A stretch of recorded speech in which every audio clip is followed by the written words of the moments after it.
noches, maestro. Hola, buenas De noches. acá, desde el Instituto Peruano de Inteligencia Artificial y Ciudadanía Digital. Muy buenas noches, maestro. Qué alegría. Igual un gusto, como siempre, estar aquí con ustedes. Muy buenas noches, con Sara Contreras. Muy buenas noches. Muy buenas noches. Le damos la bienvenida. Santiago Laos, desde Colombia. Hermano lindo, muy buenas noches. Muy buenas noches. Esperando a que puedan ingresar al Zoom. ¿Cómo está, doctor Cuauhtzin? Muy bien, gracias. Pues aquí ya listos para presentar aquí un poco de lo que estamos haciendo por este lado, aquí en la facultad. La universidad, por favor, si nos comenta para aquí Sara y Santiago Maestro, Y que claro, estaríamos esperando que ingresen mientras van ingresando al sí, Zoom. soy docente, investigador de la Facultad de Artes de la Universidad Autónoma de Querétaro, aquí en México. Y bueno, pues em, mi línea de investigación está relacionada justamente con el arte y las tecnologías, poco más específicamente hacia la cuestión del bioarte, pero mucho de eso nos lleva justamente a esta parte relacionada con las inteligencias artificiales y esto que vamos a platicar el día de hoy.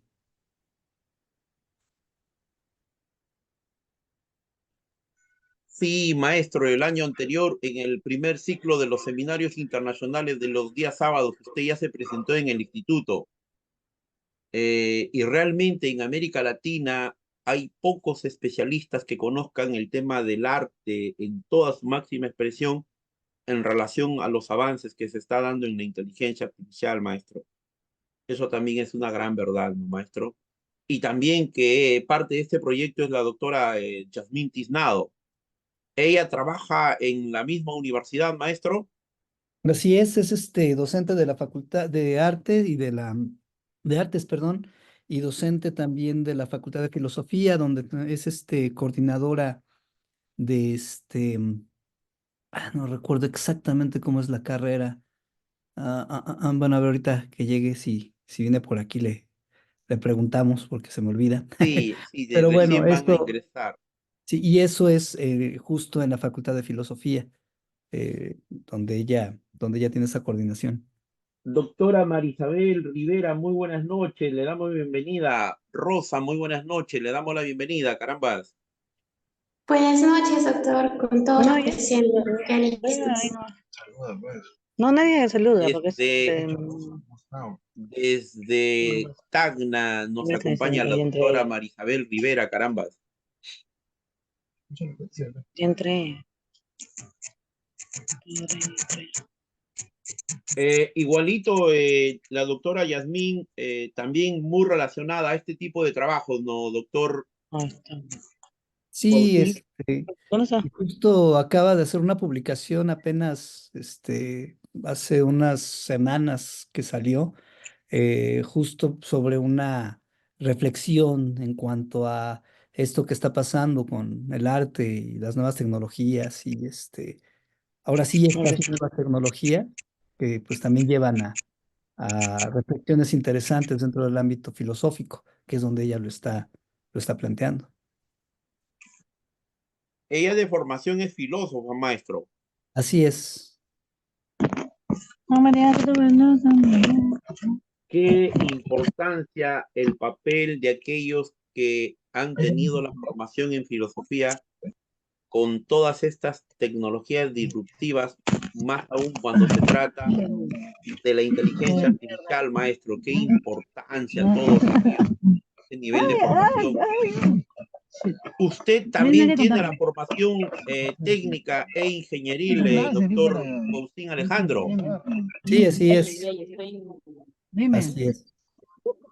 Soy ingeniero en electrónica, me especialicé en Mira acústica. esa postura. He hecho trabajos también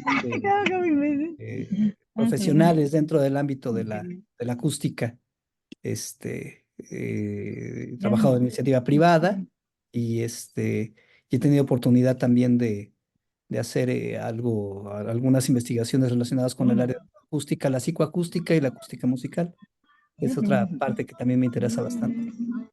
Doctor Cuausic, ¿usted también ha publicado un libro?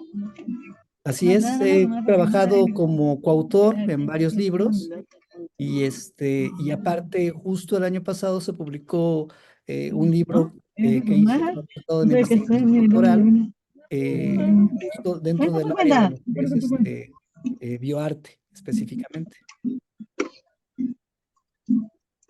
Ah, en relación al bioarte, maestro. Al bioarte, así es. Así es. Qué bien, doctor. Y todas esas formaciones y esos estudios que usted ha tenido previos para ahora estar en este trabajo con la doctora Yasmín y en su universidad. ¿Y qué carreras profesionales usted me menciona que están más vinculados o relacionados a la inteligencia artificial, maestro, en la universidad donde está usted? Bueno, en realidad, dentro del área de informática, me parece que sí, de informática y de ingeniería, se han estado realizando algunos proyectos. Sé que por parte de ingeniería, conozco un doctor que, de hecho, fue uno de mis asesores de tesis y y él ha hecho bastantes trabajos relacionados con redes neuronales e inteligencia artificial. Por parte de la Facultad de Artes apenas estamos en pañales y es lo que de alguna manera queremos empezar a impulsar también con el trabajo que estas investigaciones han estado dando y justo de eso se trata, ¿no? De que empiecen a surgir justo este tipo de interacciones cada vez más interesantes, ¿no? En estos ámbitos. Así es. Y, maestro, lo que pasa que en América Latina son pocos los especialistas que ingresan a este campo. El otro campo que yo he visto que son pocos es en psicología. He dialogado con profesionales de psicología peruanos y extranjeros y yo les he solicitado que toquen el tema del impacto en el comportamiento y en la conducta humana a través de que sale pues el chat GPT el 22 de noviembre para el mundo y no solamente eso, sino en global, ¿no? Esa dependencia que tenemos a los equipos, hoy en día no podemos, desde que nos levantamos hasta que casi nos vamos a ir a descansar, tenemos el celular de nuestra mano. Entonces yo digo, yo también que soy de sistemas, yo también que soy docente, digo, y esa dependencia, ese nivel de dependencia, nosotros que somos profesionales, le podemos dar un equilibrio, porque yo estoy con la laptop, con la computadora y estoy con los celulares, yo trabajo en laboratorios. Y yo ya hay un momento en que me canso frente a las pantallas, entonces no le doy mucha importancia. Pero yo veo que los jóvenes, las señoritas, los jóvenes, en edades muy tempranas, que todavía no están en la universidad, su dependencia es a un 80, un 90%. Desde niños. Entonces, maestro, yo digo, ¿qué pasa, caramba? ¿Por qué? ¿Qué es lo que está pasando? ¿En qué nos estamos equivocando como sociedad? El rol de los padres de familia, el rol de los que integran, de los que integran, ¿qué es lo que está pasando? Yo lo digo porque lo veo no solamente entre jóvenes, adolescentes, estudiantes universitarios, tengo también mi hijo, y todo lo que hemos vivido. Y ningún psicólogo me dice, no, me dice, es un tema duro. Pero digo, si justamente el tema del cerebro, de la neurociencia, los neuroderechos, todo lo que tiene que ver y con inteligencia artificial generativa, los transform, están muy relacionados a lo que ustedes pudieran entender esos procesos cognitivos, esos procesos de construcción que se dan en nuestro cerebro. Serían ustedes los especialistas. No, me dice, pero bueno, hay que respetar. Doctora María Beatriz Cerdán Flores, muy buenas noches. Buenas noches, doctor. Muy buenas noches con todos los que hoy estamos reunidos en este foro académico. Tenemos el gusto de poder compartir en esta oportunidad con el doctor Patsida Alejandro Rosales Peñalfaro. Y es un honor y un privilegio siempre poder contar con ponentes de la talla del doctor. Doctor, esto son 20:03, estaba programado el inicio a las 20 horas. Me dice si vamos a dar unos minutos para que se vayan conectando. Por favor, son 8:06. Ujú. 2 minutos más esperamos, doctora. Doctor Cousin, por favor, 2 minutos más para poder dar inicio. Yo he compartido en los grupos de WhatsApp que tengo y también a todos los que se inscribieron, les llegué a enviar la liga del Zoom. Recordarles a todos que nuestro trabajo en este año 2024, de los 6, 7 proyectos que tenemos en el Instituto Peruano de Inteligencia Artificial y Ciudadanía Digital, las certificaciones todas son totalmente gratuitas. No cobramos un solo centavo por inscripción, por estar con nosotros en la plataforma o por la certificación que les vamos a entregar. Y hemos certificado a nivel internacional a nuestros ponentes, a nivel nacional peruanos. En el instituto somos total de casi 90 profesionales en los diferentes proyectos que tenemos y siempre les invitamos y siempre convocamos a todos y no ponemos ni una sola condición, porque yo creo que el profesional latinoamericano, iberoamericano, que tiene algo que decirnos en inteligencia artificial, directa o indirectamente, todos tienen las puertas abiertas de este instituto. Nadie puede decir que los limitamos o los excluimos. Todo tipo de profesional de todos los campos queda abierto esa posibilidad. ¿Es así, doctora María Beatriz Cerdán Flores? Así es. En el Instituto Peruano de Inteligencia Artificial y Ciudadanía Digital tiene varios proyectos, como usted lo ha mencionado, y todos ellos son de acceso gratuito. Las certificaciones también lo son, en la medida en que son certificaciones de carácter virtual, o sea, son para descargar, son digitales, ¿no? Entonces, bueno, nosotros hemos iniciado varios proyectos este 2024. Está el Cine Foro con la Red Iberoamericana de Cine y Derecho.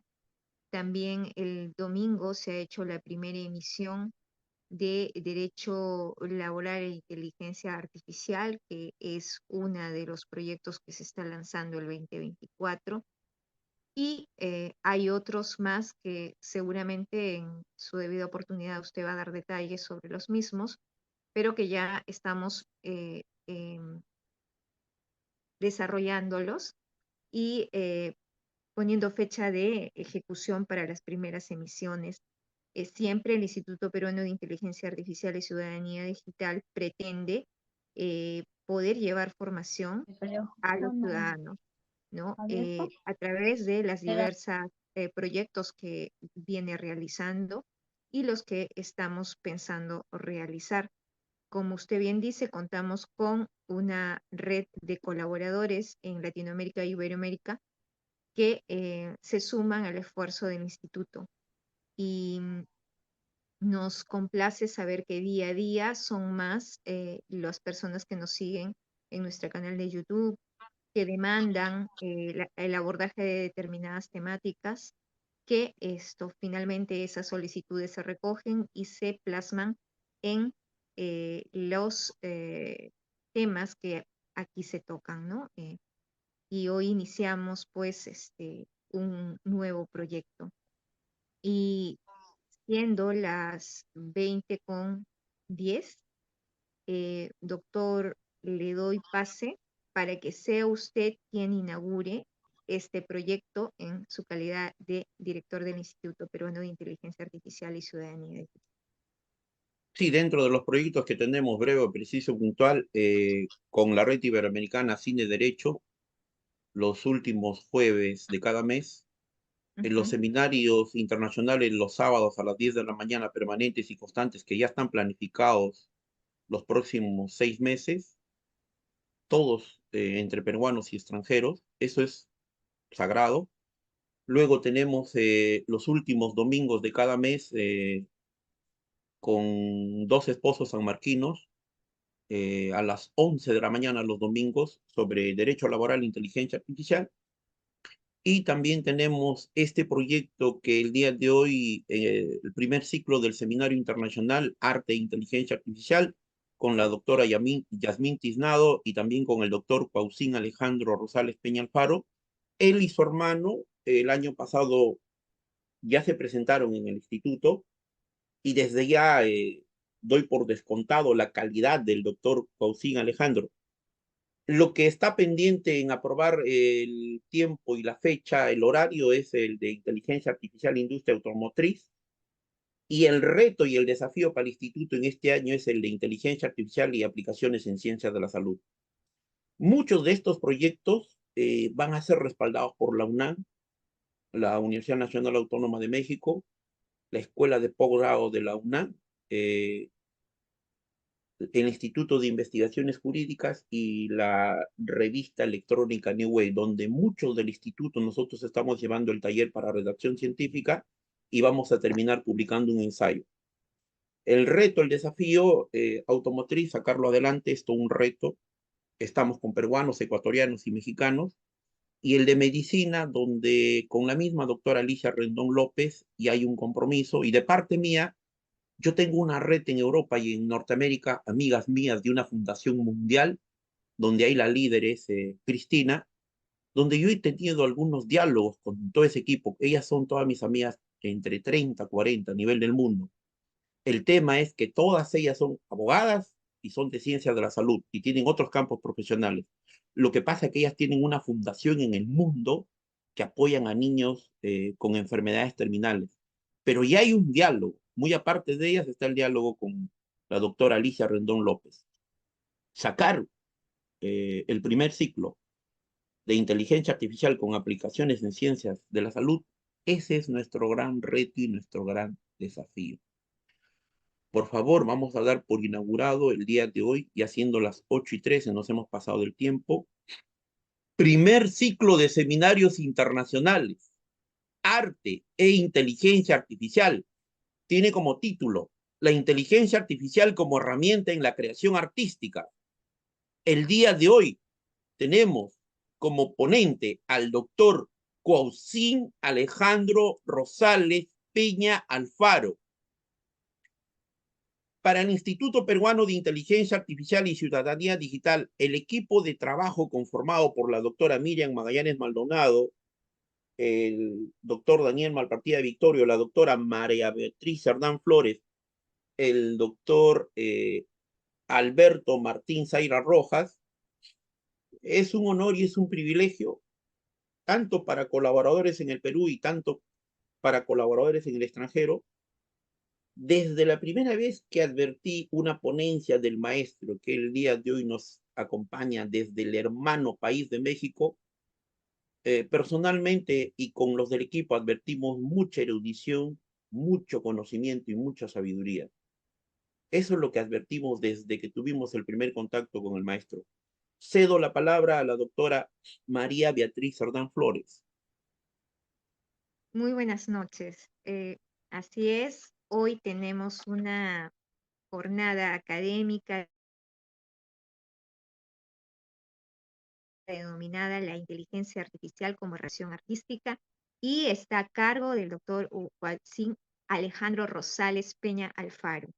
Como bien lo ha señalado el doctor Daniel Malpartida Victorio, el doctor Rosales es un experto dentro de su especialidad. Esto es así porque es postdoctor en Innovación, Cultura y Tecnología por parte del Centro de Estudios e Investigaciones para el Desarrollo Docente.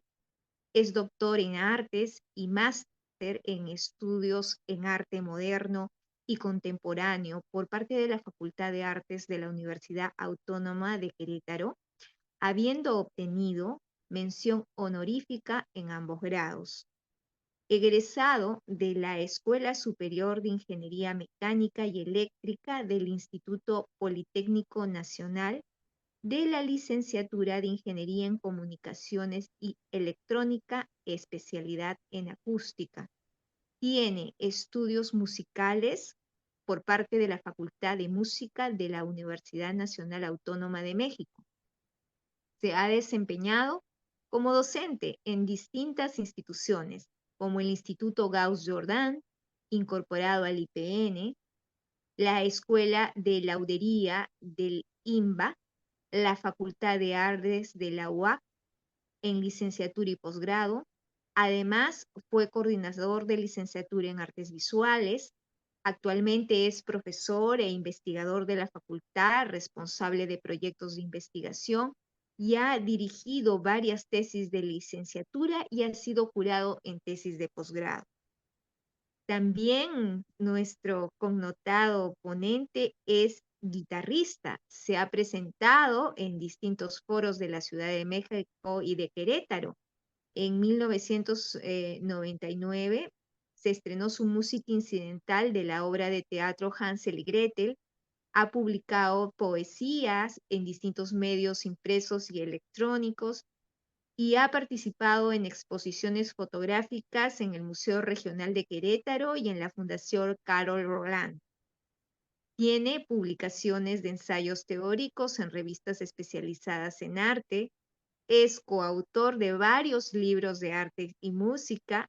Ha presentado ponencias en congresos y eventos nacionales e internacionales, tanto de acústica como de arte.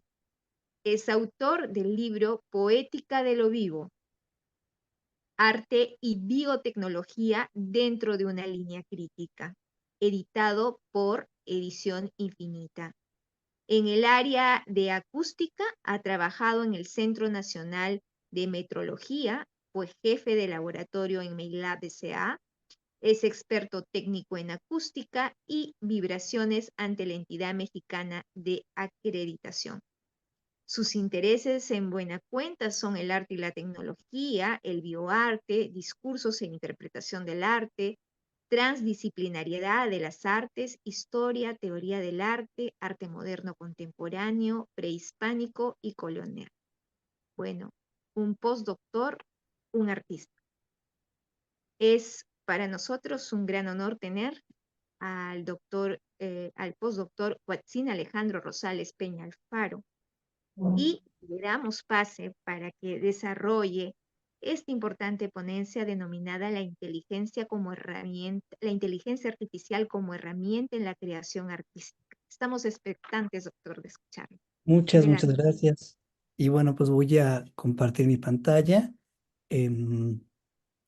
Aquí les comento un poco que en esta presentación voy a utilizar un software de mapas mentales que creo que queda bastante para nuestro tema, quitando un poco nuestras formas tradicionales de presentar con diapositivas de PowerPoint. Pero lo más curioso de la presentación es que las imágenes que van a ver en su mayoría, salvo dos, están generadas completamente por inteligencia artificial. Una parte por el mismo software y otra parte por otro software que también utilicé para estos medios. Y los ejemplos artísticos que traigo, que de hecho son generados por los propios artistas, ¿no? Entonces, pues paso justo a comentar un poco sobre qué vamos a trabajar el día de hoy. Déjenme ponerle aquí, listo.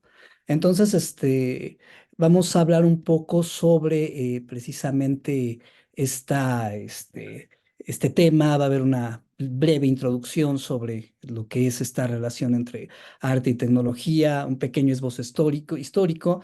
La intención sobre todo está mucho más enfocada a las artes visuales en esta ocasión. La vez anterior hablamos un poquito de música, en un ámbito más abierto. Y bueno, pues nos quedaría pendiente también, a mí me parece sobre todo cómo se da esta relación para generar esto que llamo hibridaciones artísticas, donde ya no es nada más la parte de lo visual, sino también aspectos sonoros, poéticos, mucho más complejos, que precisamente involucran esta parte de el arte y la tecnología. Que, como bien comentábamos hace un momento, lo cierto es que al final del día, estos son temas que apenas están tocando, ¿no? Me parece que en ese sentido sí habría como que matizar un poco, porque finalmente estamos en pañales, yo creo que prácticamente en todo el mundo, me parece, pero específicamente por parte de la Autónoma de Querétaro, a la que yo pertenezco, pues también apenas estamos tomando esta parte que me parece fundamental e importantísima, precisamente como parte de esto que comentamos. Y terminaremos un poco con algunas perspectivas de cuál es el trabajo futuro, qué es lo que esperaríamos. Eh, no hay como tal conclusiones, porque esto apenas se está escribiendo. Ahí decía, como estamos en pañales, todavía nos falta muchísimo camino por avanzar y ver también qué es lo que va pasando con esto. Pero bueno, en ese sentido, por ejemplo, si habría que partir de lo que es esta idea de la creatividad computacional. En el entendido de que la creatividad es esta facilidad que tenemos los seres humanos para innovar, para crear cosas, para resolver problemas, que no es un acto, digamos, de la nada, sino que influye en otros elementos previos, otros conocimientos, contextos a los que ya estamos relacionados dentro de lo que tiene que ver nuestro mundo.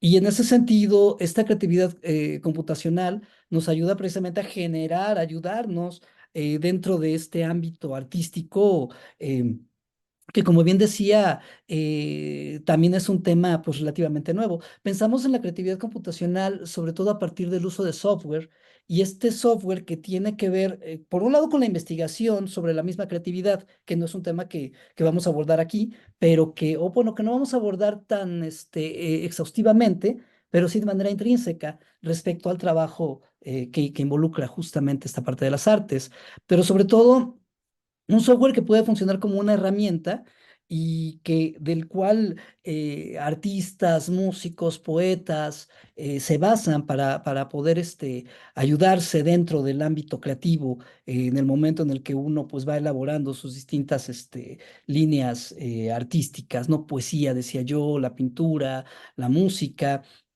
La escultura, ¿por qué no? Con el uso de tecnologías como las impresoras, las impresiones a 3D y todas esas cosas que nos permiten generar también otros modelos.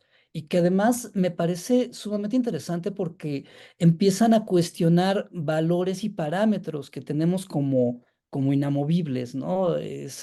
Otra de las cosas que a mí siempre se me ha hecho fascinante de estas interacciones, precisamente, porque empezamos a tener estas ideas de lo que pensamos que es el arte, de lo que pensamos que es la ciencia, de lo que pensamos que cada línea disciplinar que es específica y no se cruza y por el contrario, no podemos perder de vista que todo conocimiento humano es eso, una construcción humana. El mundo lo entendemos a partir de la construcción que como seres humanos hemos hecho y lo mismo en la física, en la antropología, en las artes, etcétera, ¿no? Y justo es como esta parte pues va a estar relacionada con esto que comentamos.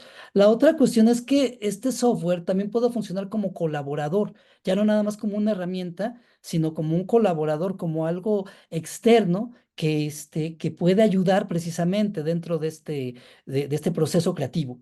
Entonces, ya no nada más es la herramienta per se, sino que pueda coadyuvar en el tratamiento creativo, en este proceso de ir creando estas obras y generando estas nuevas maneras que, como decía yo, van a producir estas hibridaciones por un lado, pero también van a crear cuestionamientos. La conferencia anterior yo había hablado justamente de cómo es que el arte es otra forma de conocimiento y me parece subrayarlo nuevamente, sobre todo en el ámbito de plantearnos que las artes no están tanto para generarnos cosas lindas y cosas bellas que nos hagan sentir bien y seamos felices al verlas, sino que en realidad las artes, el arte está pensado para cuestionar realidades, a veces decía yo que consideramos inamovibles, pero por otro lado también problematizar estas realidades.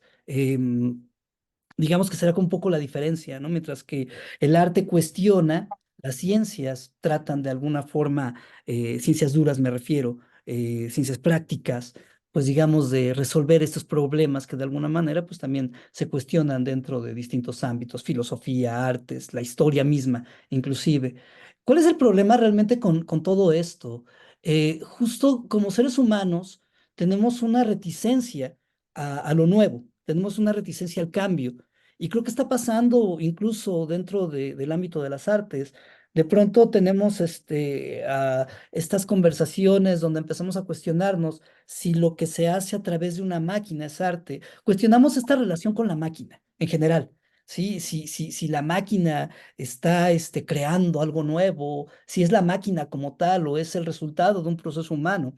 Em, Uno de los artistas que vamos a ver ahorita comenta que el que se toque una pieza musical utilizando un piano no cuestiona realmente el acto humano, en tanto que es algo que el intérprete está haciendo a través del aparato que se llama piano. Finalmente es un dispositivo mecánico o electromecánico o electrónico como tal, pero que sirve como esto, como un instrumento, como una herramienta para generar música. Y no es el piano, sino el ejecutante. Y en ese sentido, el uso de las inteligencias artificiales, de la computadora, funciona justamente dentro de esta misma idea, ¿no? Entonces, hay esta falta de reconciliación con la máquina, esta falta de reconciliación con el elemento tecnológico, algo que podemos rastrear desde la época de la fotografía. Si lo pensamos así, realmente la fotografía no se empieza a considerar como arte, sino hasta prácticamente el siglo XX. Estamos hablando de los años 60 del siglo XX, cuando ya empieza a tomar un matiz propiamente dicho como artístico. Pero nos vamos a encontrar a gente como Salvador Dalí, que todavía en los años 70 va a decir, no, la fotografía no es un arte porque es una máquina la que está generando la imagen y no el artista. Pero al final de cuentas, esta imagen es el resultado de una composición, de un pensamiento, de un procesamiento intelectual que hace el que está detrás de la máquina. Si lo planteamos todavía de una manera más estricta y más, ¿cómo podremos decirlo? Todavía más, am, ¿cuál será la palabra? Más fuerte inclusive, eh, pues el hecho de que tengamos a un pintor con un pincel es justamente un acto tecnológico. El pincel es el resultado de una tecnología. El lienzo es una tecnología. Viéndolo en ese mismo sentido, el cincel y el martillo son elementos tecnológicos. Entonces, al final es exactamente lo mismo. Es el resultado de un acto intelectual que va a derivar justamente en un producto que le llamamos arte. Entonces, por un lado, decía yo en el caso de la fotografía particularmente, pero podemos pensar también, por ejemplo, la computadora, ¿no? El uso de la computadora, las artes digitales. El net art, otros elementos computacionales, donde finalmente también se aborda este cuestionamiento, si lo que se está haciendo es arte, si lo está haciendo la máquina o si es alguien detrás de la máquina. Inclusive, decía yo, de la impresora 3D, mm, hay gente que considera básicamente esta idea de que si no tiene esta parte manual deja de ser arte, pero vuelvo exactamente al mismo punto. Se me abrió por ahí un micrófono, perdón. Vuelvo exactamente al mismo punto, ¿no? Donde tenemos esta noción, decía yo la impresora 3D, de que al final del día lo que vamos a tener de esta impresora es el resultado de un trabajo intelectual de alguien que programó previamente esto, que realizó toda una serie de pasos para que esto se pudiera imprimir y bueno, pues saliera esto que puede o no ser arte. Ya eso será una discusión como un poco distinta que habría que plantearnos. Yo les digo mucho a los chicos en clases, o sea, la cuestión aquí no es plantearme o decir esto no es arte y cerrarme a esto, sino más bien plantearme por qué esto es considerado arte en el caso de que así sea. Y me refiero prácticamente a cualquier tipo de propuesta artística novedosa. Este asunto de las máquinas, esta reticencia a la máquina, podemos pensar en muchos sentidos. Hay gente que yo no uso el celular porque no quiero verme dependiente de la máquina o de mis tiempos. Tenía un maestro que decía, no uso reloj porque no soy esclavo del tiempo, ¿sí? Pero creo que me parece como de pronto, a mí todo esto me recordó la película de inteligencia artificial, me parece que es Spielberg, donde trata justo de esto, de la reticencia a la máquina, ¿sí? Que si pueden desarrollar o no sentimientos, bueno, eso ya es como que otro asunto, ¿no? Pero aquí el punto es esta cosa de verlo como algo que tenemos que desechar, como algo que tenemos que verlo como extraño, lo otro, la otredad, una otredad tecnológica, me parece, que se empieza a generar a partir de todo esto. Y me parece que en el arte es justo donde empieza a verse esta discusión de una manera todavía más interesante, ¿no? Entonces, particularmente yo decía, en las artes visuales hay un desarrollo que ya viene dándose prácticamente desde los años 70. Y uno de los primeros artistas que empieza a trabajar con esta cuestión algorítmica es este hombre, Harold Cohen, quien trabaja un software que decía yo surge en los años 70, que se llama Aaron, en el que básicamente coloca en un jardín botánico, me parece, un equipo, el cual tiene ciertas instrucciones, pero a partir de esas instrucciones empieza a generar distintos tipos de imágenes y son imágenes como muy específicas. Ahora, yo en esto que vamos a platicar ahorita, no estoy hablando tanto de esto que está pasando y que nos da tanto miedo, que es que se tome la pieza de alguien más y que se reinterprete a través de una inteligencia artificial. Estoy hablando de producción de cosas nuevas a partir precisamente del uso de estas tecnologías, que es lo que vemos justamente dentro de esta línea. Un poco dentro de ciertos elementos fobistas, me parece, en cuanto al uso de los colores que aquí maneja y todo esto. Una falta incluso de una proporción exactamente clara de acuerdo a un ámbito clásico.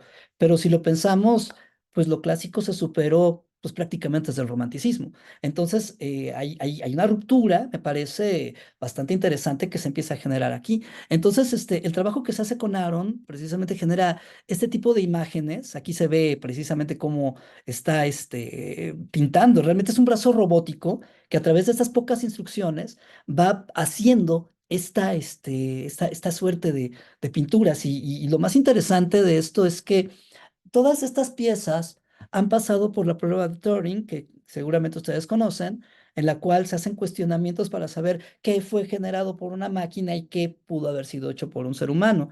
Y estas piezas de Cohen, curiosamente, han pasado y superado esta prueba de Turing. Entonces, se vuelve bastante interesante porque incluso em, estas obras han sido presentadas en distintos ámbitos. Bueno, lo que decía yo ahorita lo comento lo que estaba diciendo. Tiene una capacidad limitada, lo que decía, pero no genera de imaginación, hay creatividad. Iba a decir yo, me corté la idea para no salir de esto, pero lo que iba a comentar es que estas piezas han sido presentadas en distintos museos importantes, como el Tate en Londres, como el MoMA en Nueva York. Curiosamente, eh, ahorita, en 2024, se va a presentar en el Museo Whitney, justo creo que inauguran la exposición para el 26 de febrero. Estaba yo viendo una retrospectiva del trabajo de Cohen que murió en 2016. Entonces, pero ya tenemos aquí un trabajo a partir de algoritmos, un trabajo de un procesamiento generativo que aprende. Todavía no son redes neuronales como tal, todavía hay una base de datos muy específica y por eso decía yo, no va a generar algo, digamos, imaginativo porque no hay imaginación detrás de esto. Entonces, es un poco lo que vemos dentro de este tipo de piezas de Cohen. Por otro lado, vamos a tener el trabajo de Simon Colson, quien también a partir de un trabajo de software, y esa va a ser una diferencia entre el trabajo de Cohen y el trabajo de Colson, es que aquí sí ya empezamos a hablar de inteligencia artificial como la estamos empezando a entender. Ya aquí empezamos a ver de redes neuronales, redes que empiezan a aprender, y esa será tal vez la diferencia que tenemos con respecto a otras cosas. Entonces, un software que empieza a generar distintos procesamientos, pero que además aprende de ellos. Lo interesante, por ejemplo, de esta pieza es el software que utiliza es de Painting Full, donde básicamente se le dan ciertas instrucciones, y son instrucciones sencillas, cortas, pequeñas, no es tampoco un proceso tan elaborado, que en cierta medida es lo que está pasando ahorita con este asunto de el chat GPT y todas estas cosas que están saliendo. Sí, hay que ser claros en eso. Y esto me parece fundamental tenerlo muy, muy presente. La inteligencia artificial no es algo nuevo, es algo que se acaba de abrir al público y por eso nos parece novedoso, ¿sí? Y que está dando mucho y va a generar un cambio social impresionante, sí, como el Internet en su momento.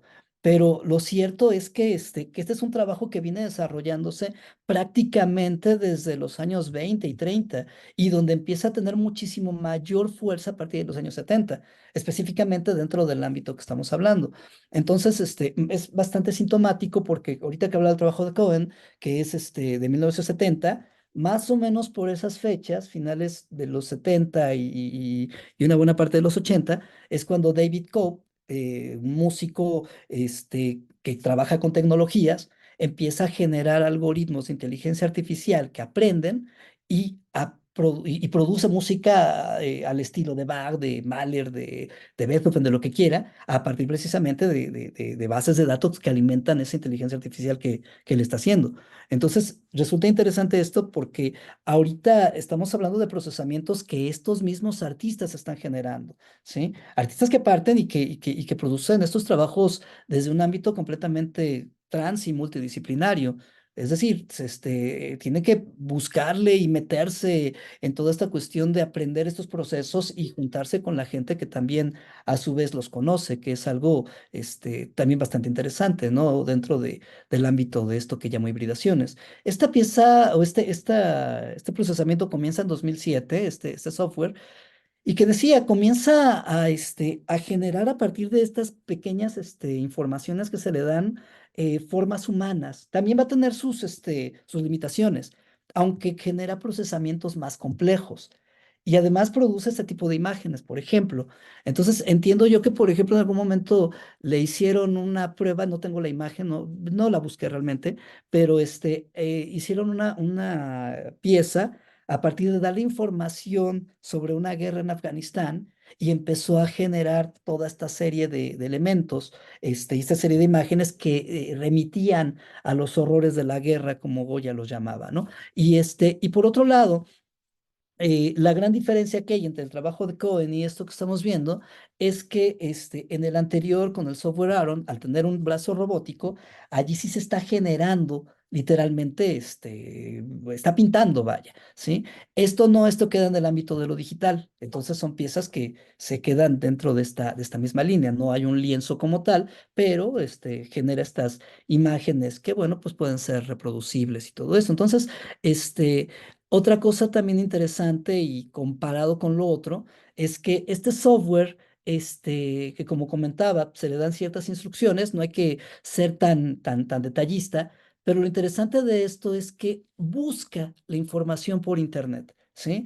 Entonces, insisto, estoy hablando antes de la llegada de Dalí, Midjourney u otro software que se usa actualmente para esto, ¿sí? Entonces, busca esta información por internet y a partir de esta información va generando los elementos para producir precisamente imágenes similares a esto. Ahora, el detalle aquí es que, por ejemplo, una cuestión que se vuelve un poco problemática es que pasa un poco lo que ocurrió con ciertas propuestas como, me refiero a propuestas antiguas, ¿no? El arte egipcio, el arte prehispánico, etcétera, donde está esta idea de que el ser humano esquemáticamente debe tener dos brazos y debe tener dos piernas y debe ser así y así. Entonces, el software tiene que generar este tipo de imágenes, dos piernas, dos brazos. O sea, no entiende este tipo de procesamientos, digamos, o estas ideas. Hoy, por ejemplo, en una pintura es posible ver que alguien esconde el brazo y nadie se va a cuestionar. No va a decir, no es un ser humano porque le falta un brazo, no. Se entiende que el brazo no se ve. Pero en este pensamiento antiguo debía estar los dos brazos. Por eso es que vemos estas figuras con los pies hacia el frente o los brazos así colocados, ¿no? Entonces, donde la intención es que se note esta cuestión esquemática y el software todavía como que está aprendiendo a entender estas limitaciones que comentaba se vuelven un poco complejas. Tenemos por otro lado, yo creo que el caso más emblemático, el caso más sonado, es el de este colectivo, Obvious, en el cual hay distintos programadores bueno, gente que se dedicó durante muchos años a producir esta noción de las redes neuronales y bases de datos específicas para la creación de arte.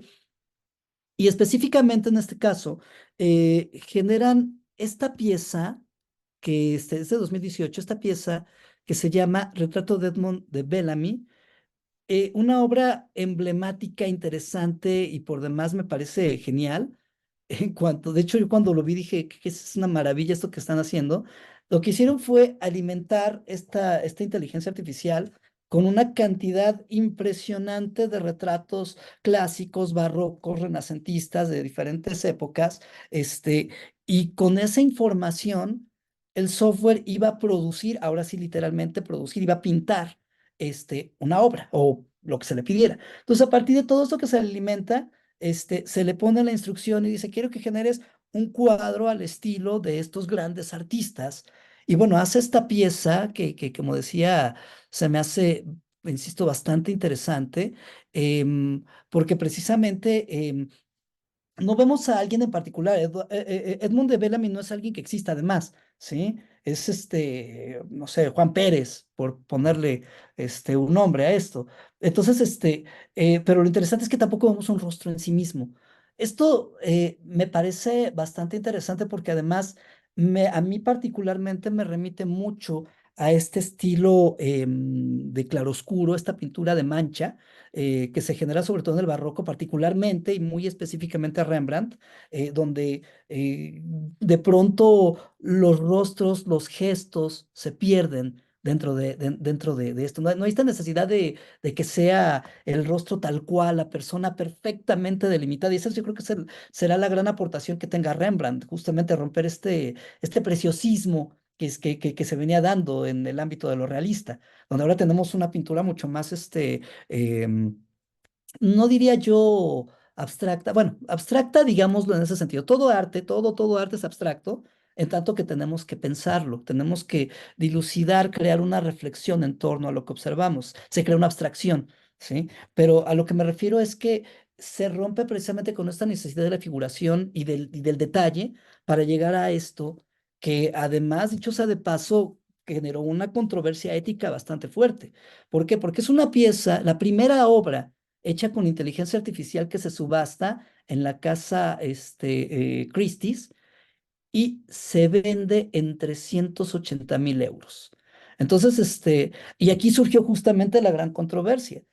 ¿Cómo es posible que esta pieza, hecha por medio de un software, se haya vendido en una de las más importantes casas de subasta y que además viene a cuestionar entonces el problema de la autoría? ¿Sí? Entonces, lo que yo comentaba y eso prácticamente desde que yo conocí la obra, a mí me surgió esta reflexión. O sea, al final del día es cierto, la obra es generada por una inteligencia artificial, por una computadora. Vamos a ver si puedo bajar un poco para ver más el detalle. Ahí está. Por una inteligencia artificial, por un software que generó procesamientos de bastante tiempo y que el llenar estas bases de datos fue algo también bastante complejo, pero el punto es de que se logra esto y que se quiera o no, es el resultado de una actividad humana, consciente y artística al final de cuentas, que es el arte al final del día, ¿no? Entonces, hay una intención, pues, de utilizar la herramienta para producir esto. Y me parece bastante logrado en ese sentido. Entonces, esto justo es lo que comentaba, me parece fundamental para comprender esto que decía, ¿no? Si bien genera estos costos enormes, también da la pauta a reflexiones bastante interesantes, precisamente en tanto el uso de la tecnología como productora de imágenes, más imágenes complejas, imágenes no vistas, que era la otra parte que también estaba yo comentando hace un momento. Ahora bien, este artista, Mario Klingerman, eh, es otro de los grandes artistas fundamentalmente en esto y aquí por el tiempo solamente tomé un pequeñísimo ejemplo de artistas que ya están haciendo cosas. Mario Klingerman me parece que es yo creo que uno de los pilares de todo este pensamiento y todo lo que se está haciendo, sobre todo porque él lo que hace es, su obra está relacionada precisamente con esta reflexión de las intersecciones entre la creatividad humana, por un lado, lo que tiene que ver con la inteligencia artificial, este cuestionamiento entre la inteligencia generada por humanos, la inteligencia generada de manera artificial, como lo estamos comentando, pero sobre todo, más interesante aún, estudia, investiga y subvierte los sistemas, ¿sí? Su trabajo tiene que ver precisamente con este procesamiento de sistemas, con esta idea que refiere a los sistemas. Entonces, él hace una de sus obras un poquito después, me parece que esta pieza fue al año siguiente o a los 2 años, debe haber sido al año siguiente porque por cuestiones de la pandemia, 2020 estábamos ya encerrados. Pero hace esta obra, Memorias de Transeúntes, número 1, la cual básicamente él genera un aparato de inteligencia artificial. Aquí lo que estamos viendo es un cambio medio raro en esta fotografía, no se ve tan así, tan deforme, porque uno diría, bueno, ¿y esto qué, no?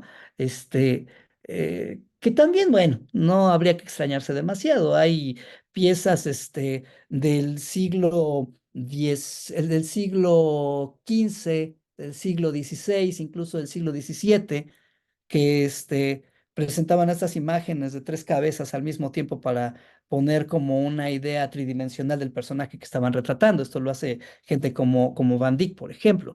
Entonces, pero bueno, esto en un ámbito distinto, pero no es esto tan así. Realmente lo que hace es producir retratos de personas, que no existen, ¿sí? Retratos de estas personas inexistentes, pero que se van modificando con el tiempo. Es un sistema que está en constante movimiento. Entonces, todo el tiempo está presentando estos retratos. Eso son lo que veo yo aquí es este punto de transición. Hay por ahí un video que presenta este autor, donde se ve cómo se va haciendo este cambio, esta modificación del rostro, como estos documentales que luego ponen de que se va viendo cómo va cambiando el rostro y la cabeza y que van poniendo no sé. Entonces, un poco esto. Y cómo se va modificando el rostro a partir de ciertos elementos. Lo interesante es que es una pieza que siempre está generando rostros diferentes, ¿sí? Y lo interesante aquí es que no es que haya llenado la base de datos con los rostros y pum, lo ponga, no, sino más bien tiene un procesamiento tal que siempre va a estar generando rostros diferentes en el momento en el que esto esté funcionando. Es decir, es una pieza en tiempo real prácticamente. Y que me habla de los sistemas, me habla del movimiento, me habla de la temporalidad también. Entonces, hay muchos elementos que pueden empezarse a plantear de manera reflexiva a partir precisamente de piezas como esta, que por cierto también decía yo, se subasta todo esto que vemos aquí, alcanzando un precio de 46.450 euros. Entonces, esto me parece que fue por la casa Sotheby's. Entonces, pero el punto aquí es de que ya estamos hablando de que dentro del mundo del arte ya empieza a ver este voltear a ver esos procesos y que pues no estamos realmente tan cerrados a que pues bueno, esto también existe, ¿no? Entonces, y que sería otra parte interesante dentro de esta línea. Hay más artistas, pero quisiera platicar yo de dos propuestas de gente a lo mejor no tan conocida, a lo mejor dentro de su propio ámbito, pero sí gente que está haciendo también algunas cosas interesantes. Empezaría primero con Mark Sullivan, quien es profesor en la Universidad de Michigan, si mal no recuerdo, profesor de fotografía. Y él trabaja mucho la fotografía experimental, ya tiene muchos, muchos, muchos años haciendo esto. Entonces, y se ha metido mucho al ámbito de lo digital, entonces era lógico que en un momento dado le entrara la inteligencia artificial. Mm, lo cual estoy viendo a muchos fotógrafos de profesionales y fotógrafos amateur también están entrándole por este camino de la inteligencia artificial, experimentando, se está explorando, ¿sí? Toda nueva tecnología que pueda ser usada en el arte va a generar sus propias sintaxis, sus propias reglas, sus propios elementos. Y en ese sentido, ahorita estamos en un periodo de aprenderlas, de experimentar con eso. Ahorita estamos en un momento del arte por el arte, Yes. todavía. En un momento dado esto va a empezar a modificarse, ¿sí? Ya empezará a haber otras propuestas más complejas, pero el punto aquí es de que estamos ante estas cosas que están haciendo, por ejemplo, y estas son algunas de las imágenes que Mark Sullivan ha estado creando.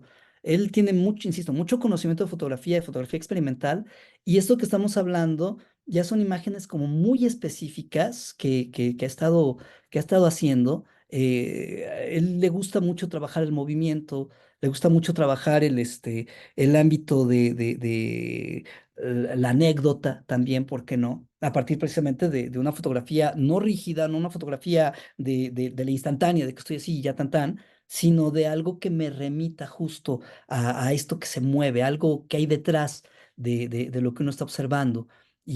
O esto, ¿no? Que es más, más estático, un poco más, digamos, convencional, pero que habla de hacia dónde va a llegar esto, ¿sí? Entonces, estamos hablando, bueno, esto nos generará otro tipo de debates y otro tipo de problemáticas, por supuesto, pero lo cierto es que aquí también haría yo un paréntesis que me parece fundamental. Pensamos en la fotografía como un medio de verdad. Si está la fotografía, ya es cierto. Y desde que existe la fotografía, existe la manipulación. A lo mejor no había Photoshop, pero sí hay otras formas de manipular. Entonces, la fotografía no es bajo ninguna forma un medio de reproducir la realidad, porque al final de cuentas sigue siendo el punto de vista de quien tomó la fotografía y cómo trabajó esa fotografía. Entonces, esto creo que genera más reflexión a partir de estas cosas que estamos viendo, porque estos personajes no existen, ¿sí? Son generados por computadora, pero trabajados de tal manera que, por supuesto, que ya dan más esta idea de que nos estamos ante una fotografía como tal. O esta, por ejemplo, aquí hubo un problema con esto. Esto es otra artista que se llama Bandy. No sé por qué no me puso eso, o a lo mejor apreté dos veces. Bandy es una fotógrafa que también tiene varias exposiciones y varios trabajos relacionados con la fotografía en movimiento. Fotografía en movimiento no me refiero al cine, sino fotografía como borrosa, como esta fotografía que no es rígida, que da esta sensación como de fantasmas, cosas así bien, bien curiosas. Y que yo mismo también he experimentado de repente. Entonces, y por ejemplo, vean esta imagen genial, también que se nota un trabajo de exploración del lenguaje. Ignoro yo con qué lo estén haciendo, probablemente Midjourney o alguna cosa por el estilo, sobre todo considerando que yo lo poco que he podido ver, al menos de Dalí, que nos permite trabajar de manera gratuita, Microsoft con Copilot, pues no genera imágenes realistas. Y creo que los que generan imágenes más, Dalí creo que pagado a lo mejor sí, pero bueno, no, me duele un poco el codo, decimos aquí en México, o sea, no quiero pagarlo, entonces ya me esperaré en algún momento para hacerlo. Seguramente lo haré, pero no por ahora. Pero sí se ve este trabajo tan interesante, ¿no? Que logra producir esta sensación de que estamos realmente ante algo, pero además lo más interesante es de que expresan, que comunican, que están diciendo algo, ¿sí? No son imágenes vacuas nada más o imágenes que están pensadas únicamente para que se vean lindas y tan, sino que hay algo detrás de todas las imágenes que se están generando aquí por medio de estos fotógrafos que, como decía, ya tienen cierta trayectoria dentro de este ámbito y que ahorita están experimentando con estos medios. ¿Hacia dónde se mueve? ¿Hacia dónde va todo esto? Bueno, decía yo que se vuelve algo bastante complejo. La maestra Yasmín en el texto que le comentaba hace ratito al doctor Daniel, acaba de publicar hace poquito un artículo, bueno, acaba de salir, donde se cuestiona esto y la máquina es creativa y creo que lo comentamos también en una plática sobre música y volvemos al mismo punto. O sea, la máquina es una herramienta. Comparto mucho lo que dice Mario, si se me olvida su apellido, no me acuerdo cómo se pronuncia, pero que vimos ahorita. Esto que dice que si usamos un piano, no decimos es el piano el que lo hace, es el ejecutante, porque al final del día, el que tiene la última palabra y el que termina trabajando con la imagen es la persona, ¿sí? Puede ser, y esto también habría que pensarlo. En algunos casos tenemos algunas propuestas, sobre todo en música, donde yo supongo en artes visuales también, el artista dirá, así la quiero y así se queda. Y habrá otras que será la base para hacer cosas más complejas a partir de esto, ¿sí? Entonces, vuelvo a lo mismo, una fotografía, si yo tomo una fotografía, la máquina, el celular o la cámara fotográfica me va a mostrar algo de acuerdo a cómo es el software o la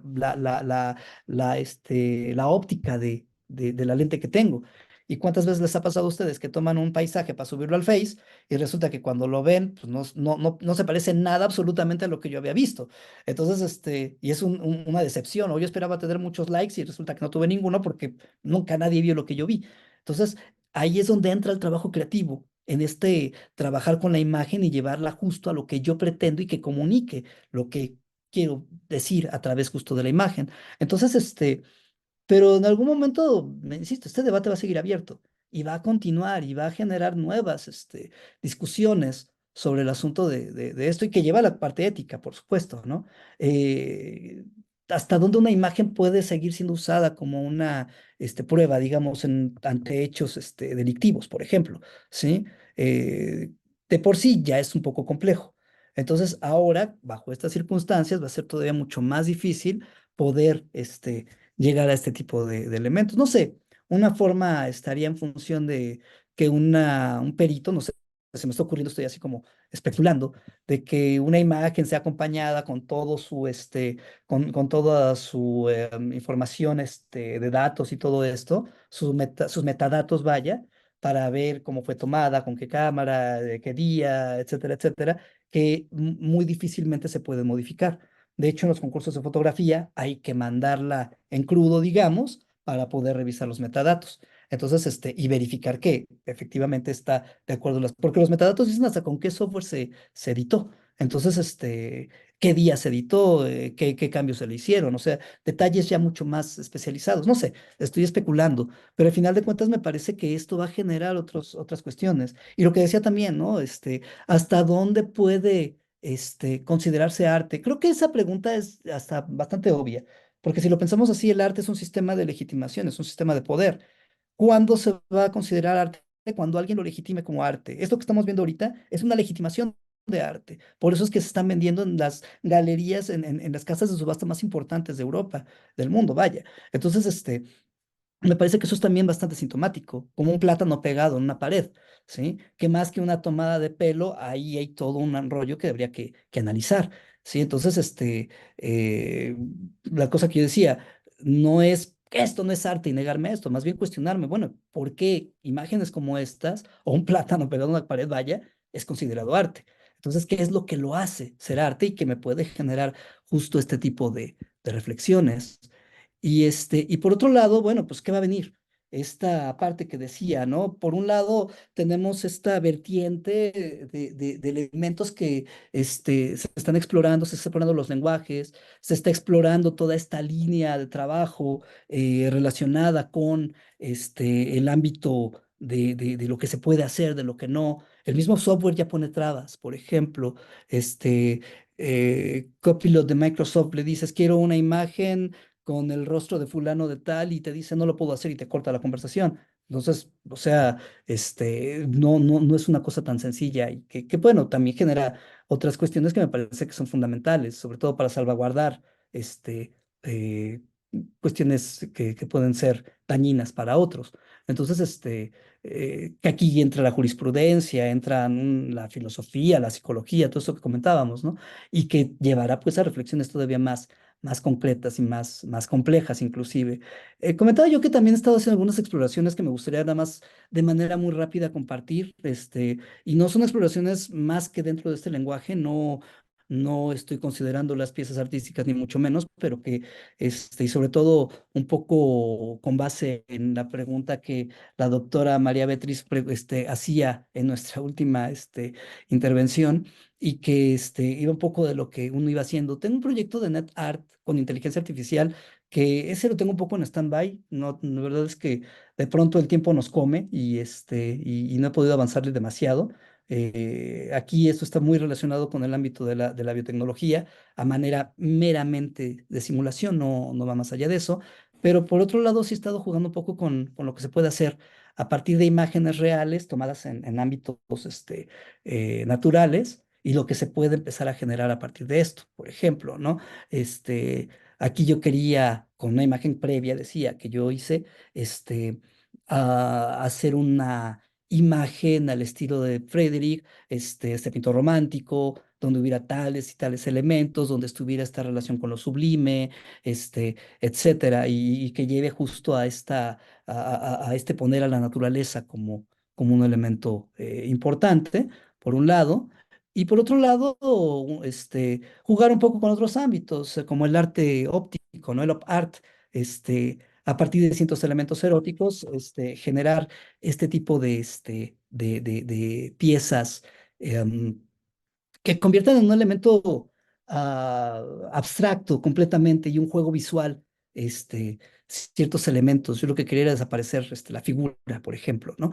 Y una apropiación también curiosa, que hice yo aquí, déjenme ver si me puedo acercar más, creo que no me va a dejar, no, no me va a dejar, este, a partir justamente de lo que es la imagen de la Mona Lisa, y no, no me deja acercarme más, pero bueno. La idea era justamente em, trabajar con la imagen original, pero al estilo de lo que es el estilo de Kandinsky, del del fauvismo, perdón. Todavía no hacia lo abstracto, la abstracción lírica que trabaja, sino todavía en este inter. Entonces, jugar un poco con esos elementos y producir este tipo de imágenes, que esta es completamente una apropiación, pero también meramente exploratoria. Jugando un poco con lo que decía, ¿no? Lo que se puede hacer y se puede hacer, nos lo permiten, el software, y creo que vale la pena como plantearlo. Bueno, pues eso sería pues básicamente lo que traigo para platicar con ustedes. Espero que les haya sido interesante y bueno, no sé si haya alguna pregunta o alguna duda, y si quedará algo, pues están mis datos de contacto, ahí está mi correo electrónico, para quien pudiera o quisiera contactarme por alguna duda o alguna cuestión, pues con todo gusto estamos abiertos a lo que sea. Pues con eso doy por terminada mi intervención. Muchas gracias. Doctor Caucín Alejandro Rosales Peña, eh, realmente nosotros ya lo conocemos, Peña Alfaro, ya conocemos, advertía de su capacidad, de su dominio en la materia y los vastos campos de formación que usted ha tenido, al igual que usted, su hermano, y la ventaja, yo creo que de ambos, que en algún momento han radicado en Inglaterra, en los mejores años de la inteligencia artificial por allá por Inglaterra. Muchas gracias a nombre del Instituto Peruano de Inteligencia Artificial, el equipo de trabajo, tanto colaboradores en el Perú, colaboradores en el extranjero. Quedamos totalmente agradecidos a esta maravillosa presentación. Nosotros tenemos un fenómeno un poco, el instituto tiene un tema muy especial. Si muy bien por horario, por trabajo, por cuestiones muy personales, no están en el Zoom en vivo, pero en nuestro canal de YouTube sí hay un seguimiento muy, muy interesante.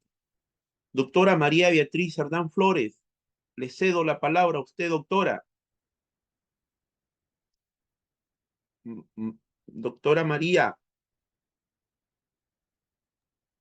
Muchísimas gracias, doctor Daniel Malpartida. Muchísimas gracias, doctor, postdoctor Rosales Peña. Realmente ha sido una disertación sumamente interesante. Me vienen aquí algunas ideas, ¿no? Estamos hablando de la inteligencia artificial en el punto de contacto con la creación artística, ¿no? Entonces, en esta suerte de homogenización, digamos, de demanda de creación artística bajo determinados parámetros, vemos que también esta sociedad consumista demanda una serie de, digamos, de necesidades artísticas que se producen justamente de repente, de pronto para algunos, sin ese nivel de criticidad, racionalidad, ensimismamiento, expresividad, ¿no? que antes caracterizaban a las obras y las hacían imperecederas, inmortales, totalmente trascendentes e inolvidables, ¿no? Ahora vemos que la industria demanda producción, ¿no? Le llaman producción, así, producción. Entonces, ¿qué riesgos podría existir con el advenimiento de las herramientas de inteligencia artificial en la creatividad artística que vayan abonando a esta, digamos, por decirlo así de alguna manera, homogeneización de las necesidades de creación artística antes del advenimiento de las IAs, tal cual, ¿no? Ya se veía también una presión, ¿no? Por crear determinados productos eh, de creación artística para consumo masivo. Pero imagino que con la presencia de las IAs y la posibilidad de las herramientas distintas que nos brindan, puedan de pronto haber algunos tipos de peligros, alertas, red flags. Entonces, claro que eso tiene un punto de contacto con la ética, ¿no? Y estamos viendo, pues, ¿no? Que la posmodernidad también impacta, ¿no? En lo que es las IAs, definitivamente, ¿no? Entonces, siempre nos preguntamos cuál es el espacio del creador artístico, ¿no? ¿Cuál es el espacio del artista en sí mismo ante el avance ingente de las IAs? Y lo otro que le quería pedir, por favor, eh, era que usted ha utilizado dos palabras, digamos que de pronto pudieran ser muy familiares o se pudiera entender su connotación dentro de la comunidad artística, pero como bien había dicho el doctor Daniel Malpartida, nosotros somos frecuentados por todo tipo de público que se acerca al tema. Entonces, yo quisiera que usted me explique un poquito de lo que importa para usted la hibridación, porque es un término que lo veo que es eh, los artistas utilizan la palabra hibridación, pero yo sospecho que usted le ha dado un toque muy personal, porque tiene un contenido muy personal para usted, ¿no? Lo entiendo así, lo deduzco de toda la preparación y el impresionante se ve que usted tiene. Yo pienso que usted tiene una connotación muy particular para definir la hibridación. Y también si nos podría hacer una distinción con lo que es o lo que es para usted la apropiación, porque también eso, apropiación, intervención, ¿no? Esas palabras siempre están dando vueltas dentro del lenguaje del artista, del creador, de, y entonces de pronto si usted lo define en sus términos, me encantaría poder compartirlos con todos aquí. Muchísimas gracias, doctor. No, al contrario, gracias. Bueno, respecto a lo de la demanda de imágenes o demanda de productos, yo creo que esa es una realidad prácticamente desde el siglo XX. Em, Algo que ocurrió muchísimo con las vanguardias artísticas del siglo XX es que fueron consumidas por la sociedad de consumo. Podemos ver de repente tenis Converse con imágenes de Frida Kahlo, ¿no? Entonces, y que eso nos lleva a pensar en otra serie de cuestiones, que no necesariamente están haciendo arte, ni tampoco las personas que la traen necesariamente conocen de arte. Entonces, me parece que esta cuestión de la demanda va a ser necesaria y se va a dar finalmente, lo vemos. Está el streaming, están todas decía yo, todas estos softwares, algunos de pago, algunos libres, algunos mejores que otros, que producen imágenes. El detalle con esto, yo creo que la parte fundamental está en que para que algo sea arte de entrada, y yo creo que esos son los puntos fundamentales, para que algo sea arte, debe surgir con la voluntad de ser arte. No se hace arte y alguien dice, ah, ya, eso es una obra de arte y se hace famoso. Eso no existe, eso solamente pasa en las películas, ¿sí? En realidad siempre surge después de reflexiones que el artista hace. Si siempre hay algo detrás, siempre hay un pensamiento y que precisamente tiene esa intención de convertirse en una pieza artística o de que se está haciendo arte. Entonces, yo creo que en algún momento va a pasar algo similar que lo que pasa hoy con esta contaminación visual en la que vivimos. Me refiero ya a la cantidad de imágenes que existen por doquier, en las redes sociales, los espectaculares, la televisión, el internet, todo lo que se quiera. Em, Hoy tenemos en los celulares una cámara y eso hace también a su vez que cualquiera pueda tomar fotos, pero no cualquiera hace una fotografía que exprese y que diga algo. Entonces, yo puedo tomarle fotos a la ceremonia de titulación de mi hijo, por ejemplo, y subirlo, pero no estoy haciendo un retrato artístico con eso. Entonces, creo que sucede una situación similar. Entonces, habrá pues público para todo. Habrá demanda para todo y habrá obras de arte que surjan a partir de estos elementos y una cantidad enorme de cosas que no necesariamente sean arte. Creo que por ahí va un poco mi respuesta a esto. Y con respecto a la hibridación, si se entiende la hibridación, ¿no? Yo entiendo esta hibridación como esta conjunción de distintas disciplinas en el arte, como la música, la poesía, las artes visuales, pero esto aunado también a elementos tecnológicos. Ya hablo de una hibridación incluso cuando tengo estos elementos musicales y visuales, por ejemplo, ¿no? Pero casi siempre está relacionado con aspectos tecnológicos, por ejemplo, el arte sonoro, el paisaje sonoro, donde se emplean elementos visuales tales como la instalación y puede haber elementos acústicos que se generan a partir, no sé, de grabaciones o de producción de sonidos a partir de determinadas, no sé, dispositivos, ya sea mecánicos o electrónicos. Entonces, esta sería una hibridación artística, vaya, donde tengo un conjunto de distintas disciplinas que me van a producir, en este caso, un producto artístico, propiamente dicho.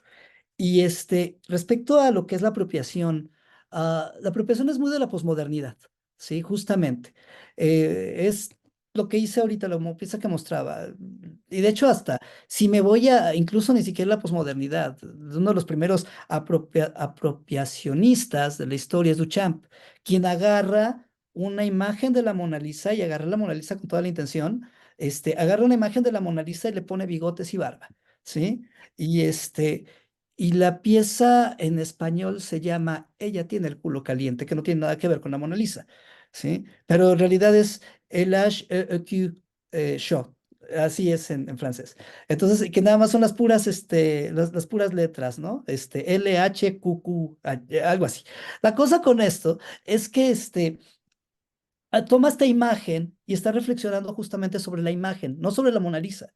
O sea, el ponerle bigotes a la Mona Lisa fue un sacrilegio, sí, pero no es la Mona Lisa. Es una reproducción y como reproducción él hace lo que se le pegue la gana con esa reproducción. Entonces está hablando del poder del artista y está hablando de lo que puede él hacer con una imagen. Entonces, y sobre todo también hay una desacralización de la imagen de la Mona Lisa, que dicho sea de paso, se da justamente poco después de que fue encontrada la Mona Lisa como tal, que había sido robada a principios de siglo y hasta el mismo Picasso lo culparon del robo de la Mona Lisa. Entonces, lo que trajo como consecuencia el robo de la Mona Lisa fue el consumo de la imagen de la Mona Lisa, porque se empezó a poner por todos lados y la gente empieza a identificar a la Mona Lisa como sinónimo de arte. Entonces, y la verdad, dicho sea de paso, la Mona Lisa no es la mejor obra de Leonardo, es la más famosa. Entonces, entonces aquí también hay otra serie de cuestiones que esta pieza de Duchamp pone sobre la mesa. Entonces, esta es una apropiación, pero al mismo tiempo, él se apropia de la imagen y al mismo tiempo le interviene poniéndole eso. Sí, esa sería una intervención. En este caso particular, por ejemplo, de la posmodernidad, hacer una apropiación es que un fotógrafo, por ejemplo, que se puso a tomar fotografías de las obras de arte de Louvre. Y lo que presenta en su exposición son esas fotografías de las obras de arte. Entonces dice, bueno, ¿dónde está la obra? Si estás presentándome las fotografías que veo en el Louvre, sí, pero yo te estoy mostrando la fotografía que yo estoy haciendo de la obra de arte, no la obra de arte en sí. Y entonces se está apropiando de la imagen. Sí, ahí no hay una intervención, pero sí hay una apropiación de esto. Entonces, ¿qué hizo, por ejemplo, Jeff Koons? tomó una fotografía que encontró en un periódico de un par de granjeros que tenían un montón de perritos y le hizo una escultura. Se apropia de esta imagen y la convierte en una escultura. Y viene la cuestión ética otra vez. ¿Por qué? Porque la familia demanda a Kunz por haber utilizado la fotografía sin permiso, su imagen sin permiso, y él tiene que pagarles una lana de lo que ganó a partir de esto. Entonces, esos son ejemplos de apropiación, precisamente. Y la intervención, pues, es tener la imagen y hacerle algo, intervenir, cambiarla de lo que originalmente, eso puede ser incluso con una pieza como esto, ¿no? Por ejemplo, yo hago esto, lo intervengo y lo presento como una obra de arte. Digo, estoy siendo excesivamente simplista, pero sería un poco como la idea de esto, ¿no? Básicamente. Muchísimas gracias, doctor Rosales Peñalfaro, por sus respuestas que han sido sumamente claras y perfectamente entendibles. Y eso es lo que nosotros buscamos en este foro, que el conocimiento del arte, en este caso con el nuevo proyecto que se inicia hoy, sea pues entendido y sea llevado a través de las plataformas y estos medios que la tecnología nos da, a través de las disertaciones brillantes como las que hoy día usted ha tenido. Tenemos unas preguntas. Hay una mano levantada allí también. Hay una mano levantada. No sé si fue el doctor Lazo Vaquerano. Gino. Sí, ¿no? Sí, sí. Adelante.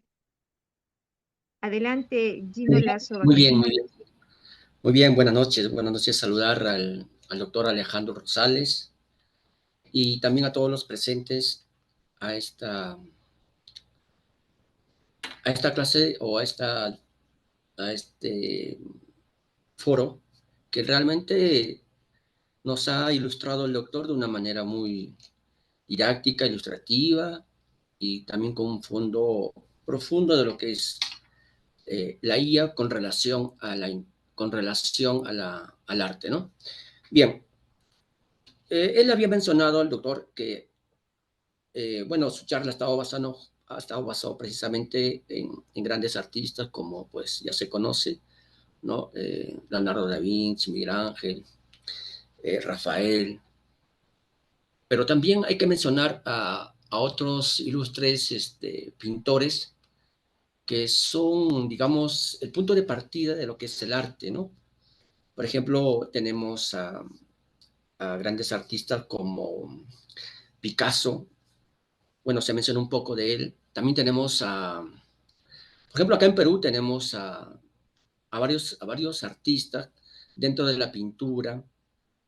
Tenemos, por ejemplo, a Pablo Maringo, es un pintor selvático, porque el Perú es complejo, tiene costa, sierra y selva. Eh, Cada país tiene su representante, ¿no? En todo el mundo hay grandes artistas, el arte es bien complejo, es profundo el arte. Bien, por otra parte, también nos mencionó el doctor que dentro del arte hay pues diversas corrientes, diversas linealidades, como es pues la fotografía, la escultura, la pintura. Y creo que en eso ha estado basado su exposición, al cual yo lo felicito. Bien, no hay que olvidar que Karel Capel es el creador del robot. Precisamente Capel es el que va a originar la inteligencia artificial, porque él es el creador y es un artista, ¿no? Es un artista nato. Eh, entonces, a partir de ahí ya se va a tomar en serio lo que es la relación de la inteligencia artificial con relación al arte en sus diversas manifestaciones.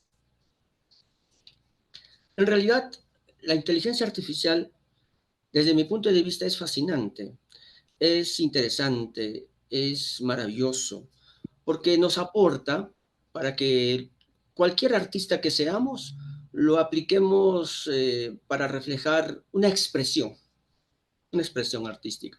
Pero no hay que olvidar que esta expresión artística tiene limitaciones, ¿no? Y por eso justamente voy a de repente añadir a lo que ya dijo el doctor. Por ejemplo, en la fotografía es un campo bien amplio, complejo, porque no solamente es tomar es tomar una foto con una cámara profesional, sino que el fotógrafo ya es un personaje, es un artista que conoce de muchas cosas. Sobre todo la fotografía profesional está basada en la luz.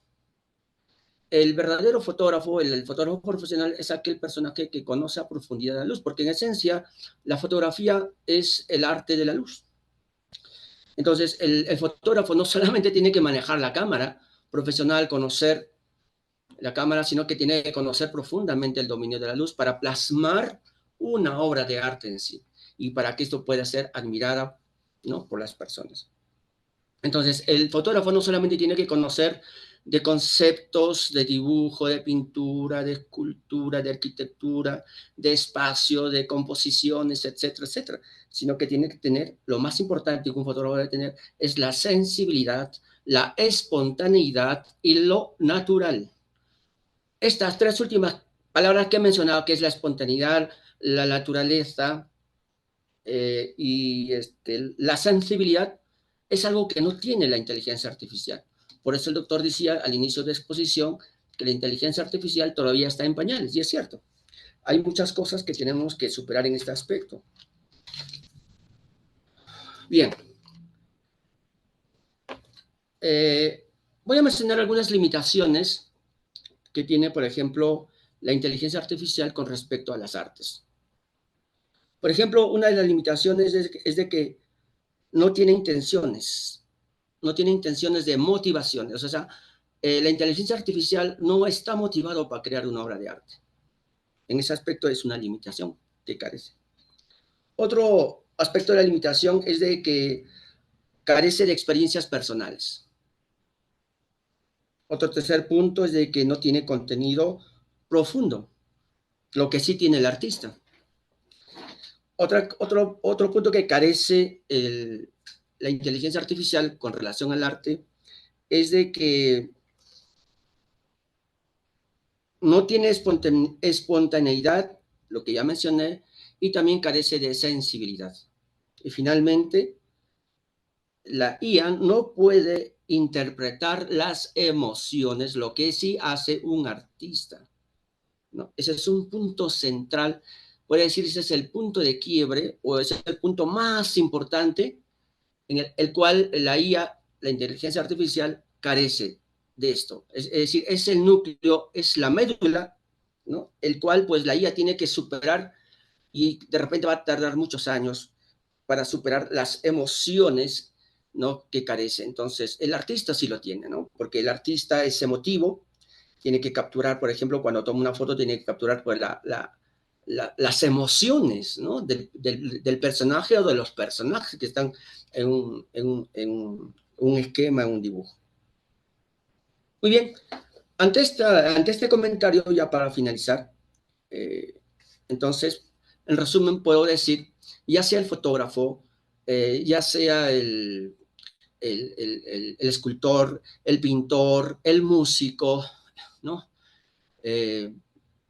tiene muchas virtudes que la IA carece. Por ejemplo, en esencia podemos decir, por ejemplo, los artistas dominan bastante, por ejemplo, los lápices, dominan bastante lo que es la escultura, la pintura, domina lo que es la complejidad de los colores, la composición también compleja de los elementos, y así se podría mencionar muchas cosas. Entonces, yo quisiera preguntarle a nuestro estimado ponente, ¿cómo se puede superar, ¿no?, estas limitaciones que yo he mencionado, que son algo de 5 o 6 que he dicho?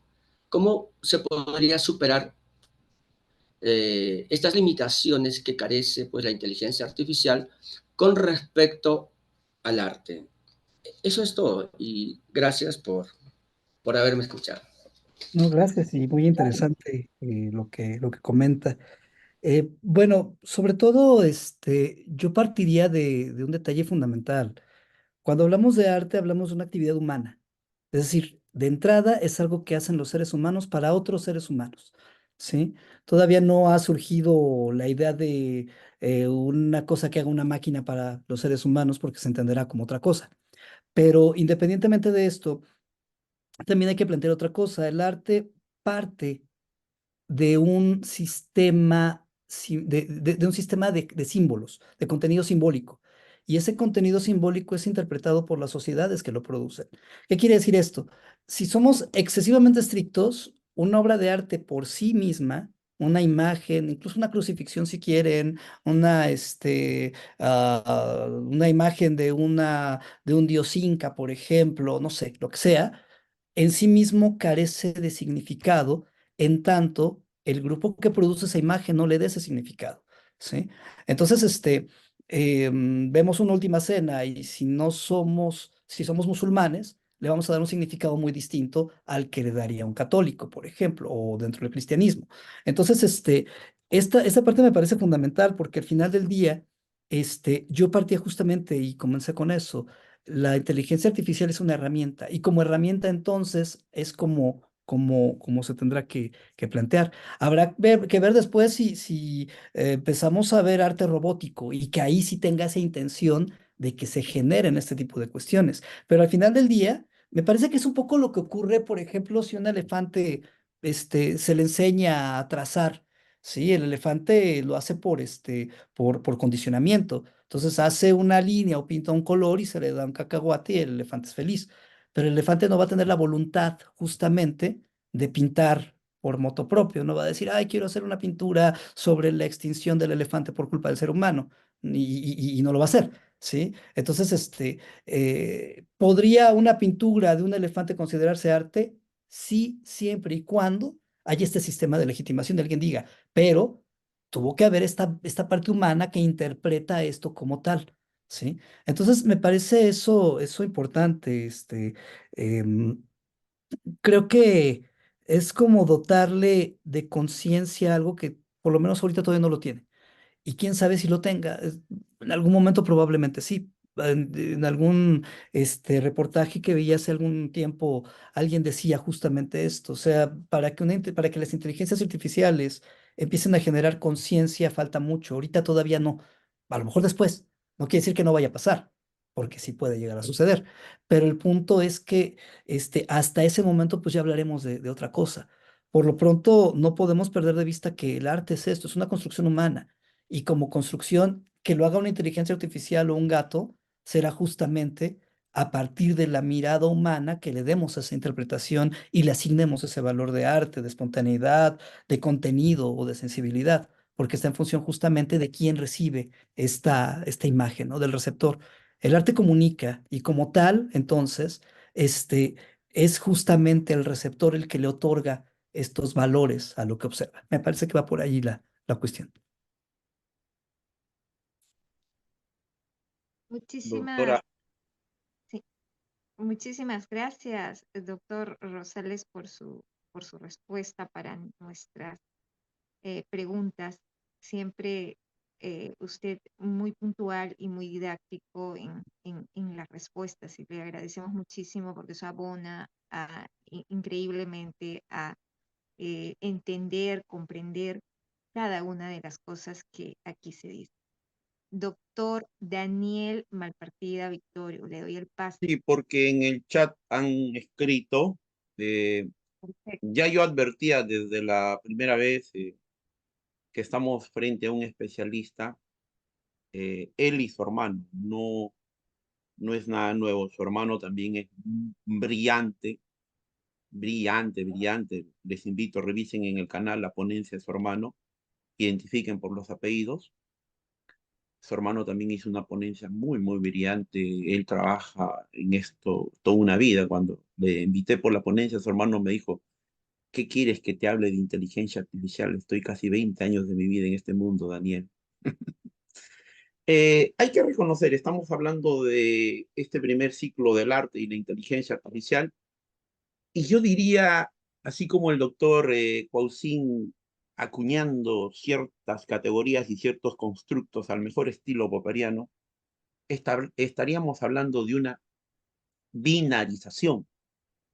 Si hay alguien a quien debemos agradecer desde el punto de vista de la lógica y de la matemática, el sistema binario es a Leibniz, siglo XVI, siglo XVII. El genio es Leibniz. Todo lo demás, la matemática, la estadística, toda la revolución de la inteligencia artificial, los inicios, tanto en Rusia, tanto en Estados Unidos, y todos los logros que se da, partimos por el sistema binario. Por eso, vuelvo a decir, binarización. Ortega y Gasset, el artista, lo que maneja herramientas, instrumentos, trebejos.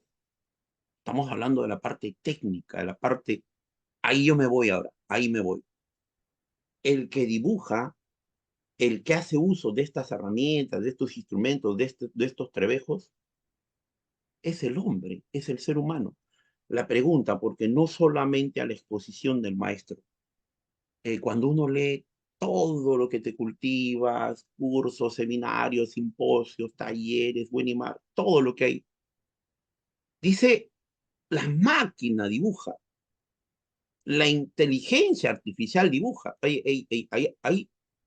hay que tener mucho cuidado en los términos que estamos empleando y que estamos usando. Si yo hablo de la binarización, estamos codificando, estamos haciendo uso de códigos y estamos haciendo uso de algoritmos. Y diría otra palabra, píxel, la pixelización. Eso es lo que hace la máquina, eso es lo que hace el software, eso es lo que hace la inteligencia artificial, estos transforms, porque todo es producto de que detrás hay un ser humano. Para lograr el test de Turing, por el mismo significado de lo que es inteligencia artificial, yo tengo que lograr engañar como que si del otro lado hubiese una persona, para que eso se defina en sí lo que es una inteligencia artificial. Y eso es lo que hace el ChatGPT 3.0 y bueno, ahora todas las versiones pagas. Entonces, ahí hay que tener mucho cuidado. Y advertíamos la erudición y la genialidad del maestro, de ahí que surge con la doctora Yasmín Tiznado, la doctora María Beatriz Sardán Flores, y quien habla, este ciclo maravilloso en el cual en el lapso de los 12 meses vamos a aprender conceptos, vamos a aprender categorías. El maestro nos ha asignado una hora, ¿no? Podríamos escucharle horas y horas y horas, porque ese es el problema de escucharle a los grandes, maravillosos ponentes, es como volver y es como escuchar a los clásicos, es como volver a los orígenes de todo lo que estamos aprendiendo. Entonces, maestro, mi pregunta frente a mi intervención sería lo siguiente. Frente a este papel de la inteligencia artificial y a ese contacto que estaré viendo con todo ese mundo del arte, ¿cuál sería entonces en el hombre si a un lado tengo la idea de la singularidad tecnológica que nos va a superar las máquinas y las inteligencias artificiales? ¿Cuál sería en el hombre el papel de la creatividad? Y mi segunda pregunta, ¿cuáles serían esos cambios disruptivos que la inteligencia artificial produciría en el trabajo y en el quehacer del artista, maestro? Esas son mis dos preguntas. Muy bien, gracias, doctor, por los comentarios y sobre todo un poco iría sobre la misma línea. Al final de cuentas, el ser humano es creativo por naturaleza, es parte de su ser, lo que nos hace humanos finalmente. Este, decía yo hace rato, entendemos el mundo a partir de lo que nosotros hemos ido construyendo como conceptos, como le hemos dado nombre a todo. El universo es a partir de lo que nosotros hemos asignado también. Y y creo que al final del día es un poco esa misma cuestión. Estos códigos que usted mismo refería, al final de cuentas, estará en función de las sociedades que los produzcan y se use la inteligencia artificial como tal, como forma de generación de símbolos, perdón, al final de cuentas será el mismo ser humano el que les dé esos valores de significación y estará en función precisamente de lo que vaya surgiendo como creatividad. Decía yo hace rato, tendría que haber un momento en el que a lo mejor una red neuronal empieza a aprender y empieza a generar imágenes por voluntad, híjole, está como complicado. Pero si en un momento dado eso empieza a pasar, habría que cuestionarnos si existe una conciencia y si esa conciencia realmente tiene la intención de hacer arte, que está ligado justamente a la segunda pregunta. Este, creo que, insisto, yo creo que es una cosa muy similar a lo que pasa con la fotografía, ¿no? Al final de cuentas es esta cuestión de que serán herramientas que serán utilizadas y serán empleadas por los artistas y habrá quienes estén de acuerdo y quienes digan no a estas cosas y seguirán dentro del ámbito de lo clásico y negando que existen todas estas, herramientas. Pero al final de cuentas es una realidad y tan es así que hoy mostraba precisamente algunos de los proyectos donde ya la inteligencia artificial, otra vez, es empleada como una herramienta para la producción artística, ¿no? Dentro de esa misma línea. No es la herramienta como un medio y no como un fin. Y creo que ese es el punto fundamental aquí, ¿no? Es la inteligencia artificial no es un fin en sí mismo, sino un medio para lograr algo. Entonces, en este caso creo que mientras no se pierda de vista justo esa parte, el papel del artista, del ser humano, seguirá siendo fundamental dentro de esa misma línea. Y me llevo un poco a la pregunta que está también aquí en el chat, ¿no? De Santiago Laos, donde pregunta si un robot se puede programar para hacer algo al estilo Van Gogh o al estilo Es un poco lo que hace la pieza de Harold Cohen, ¿no? Donde decíamos, bueno, él a partir de cierta información empieza a pintar. Se vale y se podría hacer sin ningún problema. Se le enseña cómo y simplemente se le empieza digamos, a programar para que utilice la técnica que se quiera. Yo he tratado de producir imágenes, por ejemplo, tipo Picasso, ¿no? Y hay muchos detalles que el artista sí toma ciertas decisiones a la hora de la descomposición cubista que, que las inteligencias artificiales no pueden hacer. Simplemente geometrizan y ya, ¿sí? Entonces, todavía falta para llegar a eso, pero por ejemplo, producir una imagen al estilo Van Gogh, eso ya se puede hacer. A lo mejor se puede pintar, pero ahorita también hay impresiones que generan un nivel de realismo en el cual se puede ver la pincelada como si uno estuviera viendo la pintura real. Entonces, justo ahorita aquí en Querétaro están presentando una exposición de impresiones que vienen del Museo del Prado, de impresiones de las obras, de obras emblemáticas del Museo del Prado, que uno tiene esta facilidad de ver con lujo de detalles la pincelada, algo que en una imagen por computadora no se puede. Entonces es impresionante esto. Trajeron acá alguna vez una reproducción de la Capilla Sixtina, donde igual son impresiones de una calidad tan buena que prácticamente se notan. Digo, le falta hacer esa cuestión de la tridimensionalidad, me refiero yo a lo pastoso, lo que genera un cierto valor de volumen en la pincelada. Eso falta, pero por lo menos ya da una idea más clara de lo que uno está observando. Entonces, y algo que con imágenes fuera de ese ámbito no se puede. Entonces, pero se podría, yo creo que con uno o varios brazos mecánicos que vayan generando, robóticos, vaya, que vayan generando determinados, aspectos, tomando la pintura y pintando al estilo, divisionista de Van Gogh o de Seurat con el puntillismo o de Monet, se podría. En otros ámbitos sería un poco difícil, pienso yo en el cubismo, ¿no? Es un poco más complejo.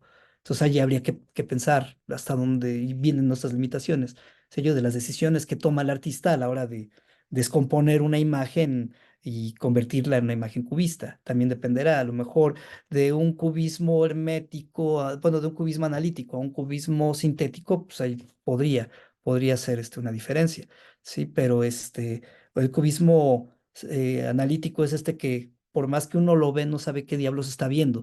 Y un cubismo sintético es que por lo menos sé que estoy viendo una guitarra. de algún punto, pero hay una guitarra. Entonces, digamos que esas decisiones me parece que es un poco difícil todavía llegar a eso. A lo mejor en un momento dado se podrá. Por lo pronto todavía todo esto, insisto, está en pañales y va avanzando, ¿no?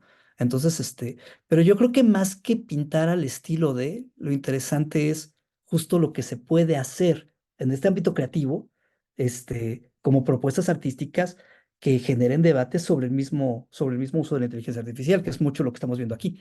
Entonces ya aquí es no es que esté yo creando imágenes que ya están hechas, no, es hacer algo específico, como una propuesta artística en sí misma y que produzca una reflexión a partir del uso de este material. Particularmente en el arte contemporáneo, y eso es importante, en el arte contemporáneo, hasta el material significa, ¿sí? El material que yo use es parte del discurso. El soporte que yo use es parte del discurso. Entonces, por eso decía, puedo tener arte con bacterias, por ejemplo, porque ya se puede hacer. Entonces, en este caso, la inteligencia artificial como tal, como elemento discursivo, también generará un valor de significación y eso será la parte interesante que dará lugar a debates y todo eso. Yo creo que por ahí va mucho esto, ¿no? Entonces, falta mucho por ver y yo creo que es lo que lo hace tan interesante. Maestro, por favor, recordar a todos los que nos acompañan el día de hoy, y esto va a ser un golazo cuando estemos en el canal de YouTube, para llegar a esa virtualidad y para llegar a los buenos caminos de la inteligencia artificial, es necesario, después de esta maravillosa cátedra, maravillosa ponencia, volver a tomar nuestros buenos libros de historia del arte y de filosofía del arte, humildemente. Doctora María Beatriz Cerdán Flores, tiene... Sí, ha sido una jornada muy, muy aleccionadora, realmente con mucho contenido, reflexiva, crítica. eh, eh, el doctor Rosales nos ha absuelto consultas, nos ha adentrado en la temática que ha abordado, como lo es la inteligencia artificial como una herramienta en la creación artística, y nos ha dejado claro algo, ¿no? Eh, Muy al margen de cuál sea la herramienta, pincel, la herramienta, em, cámara fotográfica u otro tipo de herramienta que se pudiera utilizar. Ahora, con el advenimiento de la tecnología, la IA viene a ser una más entre ellas, pero obviamente nos presenta ciertas particularidades y ventajas, ¿no? Sin embargo, ha dejado a salvo el doctor Rosales que la creatividad, la expresividad, la racionalidad, la capacidad de transmitir emociones, solo es, entre otras tantas, ¿no?, cualidades que tiene un artista, solo es posible desde lo humano, ¿no? Desde lo humano. Y va a faltar muchísimo para que una IA pueda hacer ello, llegar a ello. Sin embargo, propone algo muy interesante, que es explorar las IAs no como un medio de reproducción o de imitación que resta, que mengua, ¿no?, a la creatividad, sino que más bien se busquen eh, la mejor manera de utilizar esta herramienta que es la inteligencia artificial para dejar salir ese artista que tienes dentro y volcar todas las cualidades que la creatividad, la genialidad que muchos tienen, pueda ser volcada, ¿no?, a través de las IAs como una herramienta positiva, ¿no? Una herramienta positiva que abone y que facilite la creación artística sin restarle esa singularidad que la creación artística debe tener. Entonces, muy agradecida a usted, doctor Rosales, por la presente disertación. Muy agradecida también con todos los que nos acompañan en esta transmisión en vivo. Es notable, es un día entre semana y hay personas que nos acompañan, hay asistentes que nos acompañan en vivo, que se toman parte de su tiempo para poder edificarse, autoaprender y compartir, ¿no? Este espacio. Y definitivamente las reproducciones de las visitas al canal de YouTube, que sin duda siempre las hay y son cuantiosas. Así es que para ellos también un saludo a ellos que luego se van conectando en horas posteriores que son ya más amigables a su trabajo o a sus quehaceres. Ha sido de verdad una jornada memorable, tanto como la anterior que hemos sostenido con usted, doctor Rosales. Así es que muchísimas gracias. Yo me despido y le doy el pase al doctor Daniel Malpartida Victorio para que haga el cierre de la presente ponencia y así recordándoles que nos estaremos siempre contactando para poder realizar los proyectos del Instituto Peruano de Inteligencia Artificial y Ciudadanía Digital. Y este ciclo inicia con la brillante ponencia del doctor Rosales y continuará en sus siguientes ediciones, que son con periodicidad mensual. Entonces, le agradezco, le doy el pase al doctor Daniel Malpartida, que les dará mayores detalles. Esa virtualidad y esa artificialidad de nuestra vida que hoy en día todos lo hacemos a través del celular en videos, es la que nos va a llevar a buen tiempo. Si las fotografías y los videos desde cuando se inicia eso en el hombre han preservado al día de hoy, los especialistas dicen que en nuestros videos vamos a quedar, entre comillas, para la eternidad. Por favor, el Instituto Peruano de Inteligencia Artificial, su equipo de trabajo, colaboradores en el Perú, colaboradores en el extranjero, este proyecto, la doctora Yasmín Tiznado, el ponente del día de hoy, doctora María Beatriz Hernán Flores, el doctor Daniel Malpartida Victorio, totalmente agradecidos, maestro, y a la distancia le hacemos llegar un abrazo al hermano país de México. Tenemos una relación muy hermosa con México. Para el próximo verano ya hemos dialogado con el equipo de trabajo acá, con la doctora María Beatriz Hernán Flores. Estamos programando un viaje nosotros para ir a México. Entonces, voy a dar por clausurado este primer ciclo de seminarios internacionales, Arte e Inteligencia Artificial, que tuvo como título la ponencia La inteligencia artificial como herramienta en la creación artística, a cargo del doctor Cousin Alejandro Rosales Peña Alfaro. Estamos frente a un especialista de la materia, a un conocedor con hecho, con causa y con aplicaciones de lo que él viene haciendo maravillosamente. Maestro, muchas gracias, muy agradecido por esta oportunidad. Le hacemos llegar un abrazo muy fuerte desde acá de Lima, Perú.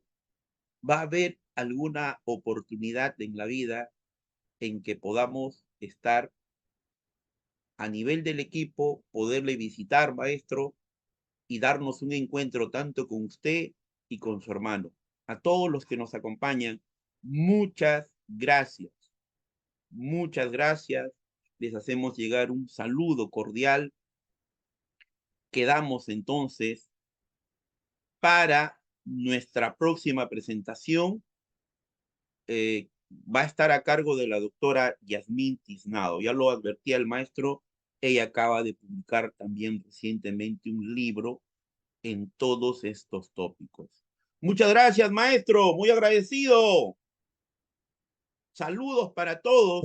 Y gracias, hasta luego. Muchas gracias, maestro, muy agradecido.